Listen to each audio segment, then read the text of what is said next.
একটা কথা প্রচলন আছে, আজানের সময় খাবার খেলে মৃত ব্যক্তিরা কষ্ট পায়। আসলে এই কথাটি সঠিক কিনা? না, সঠিক না। কারণ ইসলামে এর কোনো বিন্দুমাত্র কোথাও কোনো এর ব্যাপারে আলোচনা নেই যে কষ্ট পায়। বরং আলোচনা অনেকে মনে করে যে আজানের সময় খাওয়াটা ঠিক না। আজানের সময় খাওয়া ঠিক না, এটা এই ধারণাটাও ঠিক না। কারণ আমরা যখন রমজানে ইফতার করি, ইফতারের সময় কিন্তু আজান হয়। আজান দিলে কিন্তু আমরা ইফতার শুরু করে দিই। জি।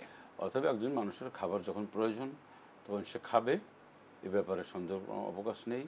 বরং এটাও বলা হয়েছে যে নামাজ যদি সামনে থাকে আর তোমার ক্ষুধাটা খুব বেশি লাগে, তাহলে খেয়ে তুমি নামাজ পড়ো। জি।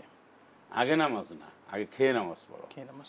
হ্যাঁ, কারণ খেয়ে তোমার শারীরিক মানসিক প্রশান্তি আসলে তখন নামাজ পড়লে সেই নামাজটা তোমার জন্য বেশি কাজে তবে দাঁড়াবে, স্বাভাবিক ফলপ্রসূ অবস্থায় হবে। আমরা একটা আদবের ব্যাপারে এইভাবে বলতে পারি যে আজান একটা গুরুত্বপূর্ণ আমল এবং ইবাদত। আজানের জবাব দেওয়ার একটা ব্যাপার থাকে এবং মন দিয়ে একটা শোনার ব্যাপার থাকে। তো সেটা যখন আজান হয় আমাদের উচিত এটাকে মনোযোগ দিয়ে শোনা।